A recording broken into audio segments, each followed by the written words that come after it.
Paramesh says, hello sir, I'm pure O sufferer. How to get rid of unwanted fear thoughts from my mind. It is very painful. It comes as an autopilot with anxiety. Please help me, sir. Paramesh, you know that I have a elaborate, or at least I think it's elaborate, playlist called Intrusive Transient OCD, HOCD Negative Thoughts. And you need to go through that to understand the relationship between thoughts, consciousness, fear, desire, ego, and so on. And in that, I have expressly discussed HOCD, OCD, and so on. I also have an OCD playlist, which I have 6-part videos on OCD without any scientific inclusion. But the 19 or 20 that I have in the other playlist has cited scientific facts and findings and researches, with all the links of those researchers and psychologists underneath those videos. But in short, you know that the intrusive thought is something that everybody has it. It's not like you're unique, but you probably have some OCD involved. And when you get these intrusive thoughts, the OCD gets a hold of it and hangs on to it and runs with it to different tangents and drives you nuts. And if you watch those videos, it explains the role of caudate nucleus in shutting down or not shutting down the images and thoughts that pop up in your head. And in my video number 11, you should watch that tells you about the credibility of thought. So you should not pay any attention to these thoughts, as thoughts have no reality, have no actuality. Thoughts are just nonsense, are feces of the activities of the brain, which is a thought-producing, manufacturing entity. And through that manufacturing operation, many are not meeting the standards of being relevant to you at all. They should be rejected. So, but you don't seem to understand. Most people think just because a thought has shown up, it means something or has some kind of a message or it's got some kind of intelligence. Thought has no intelligence. Thought is dumb and stupid. So to begin with, should not pay attention to thought at all whatsoever. You're above thought. You're supposed to judge a thought.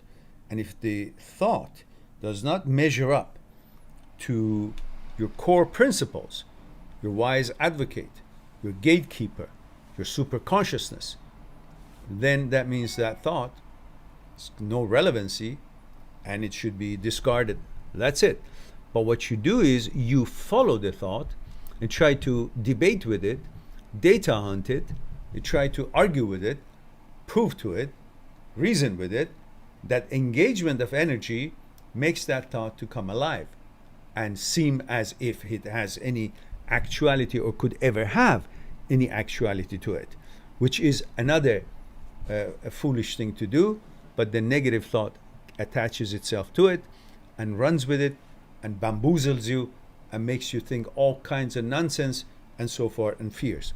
And always remember, if you have an anxiety and if you have a fear of something, beside the fact that you check with your doctor and make sure that you're taken care of, as I am not a doctor, having said that and trust that you will do that, you should always realize that as long as you have a fear or anxiety, that they're not physical based. In other words, it's not actuality that some car is about to run you over or a wild animal is attacking you, but it's all mental. As long as you have these anxieties or fear, you can be sure that everything is okay. Because if you had actually something happen to you, you wouldn't have any fear or anxiety about it. You would be dealing with it, but you wouldn't be fearful because it already happened. So the fact that you think it might happen, that's crock of shit, because nobody knows what tomorrow brings. And when tomorrow comes, it's today. There's always the now. So you just deal with the now, with the moment. If you deal with every moment is so small that there is no pretty much chance of anything bad happen in that very moment. Something bad happen needs a lot bigger than a moment. So if that ever comes, there are lots of moments before it. So you just deal every moment, and in every moment you see everything is safe. I'm safe now. Next moment, I'm safe now. Next moment, I'm safe now. Next moment, I'm safe now. You will be conditioned to remember that all these moments are all safe. Therefore, I'm safe. And you're rewiring your neurons through neuroplasticity that not to engage with these thought patterns of believing something bad is going to happen when you have no evidence of that. It's just a fear. And we are constantly in fear, all of us, because we've been living and raised in a paranoia environment. The whole world, the way it is always paranoia-inducing environment. So feeling anxiety, feeling worried, feeling afraid of losing what we love, it's always part of humanity. Because when you have something that you love, your life, your job, your days, the tea that you have, you will also, with it comes the anxiety and fear of losing it. Anything that is pleasure, there's a fear of losing it. So as many pleasures are there, the fear is part of it. Anxiety is part of it. So that is a normal function. Only thing is that you have to separate the two and understand that this anxiety and fear is because of I love this so much that it extends itself to HOCD and many other OCDs, that because you love your parents, you're always afraid to lose them. So you end up turning the light switch off and on 100 times. Because you love a certain things, you're afraid of losing it.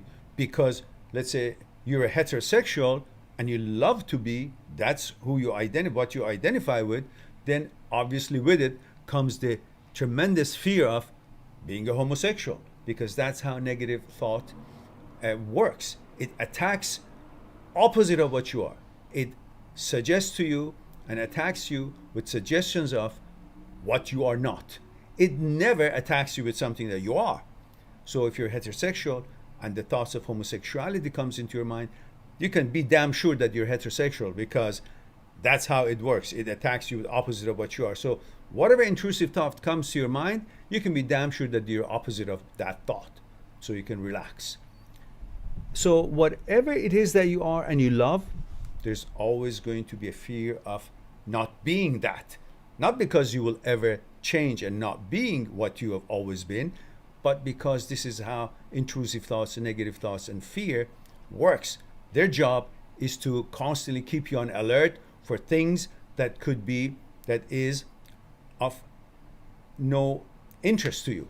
So that seems to be a danger. So it always tries to keep you alert of a certain danger. And if you can't find anything, it goes through the negative thoughts, conjures up something, figures out and knows what you love and what you are, attacks you with what you're not, to create a certain alertness. And if you have some kind of a anxiety or OCD issues, then it runs with it until you arm yourself with the knowledge of what OCD is, the function of brain and role of the brain in all that, role of prefrontal cortex, amygdala, the signaling malfunction between the frontal cortex and amygdala and thalamus, and the caudate nucleus, and the habitualization of the whole thing, and everything else in it.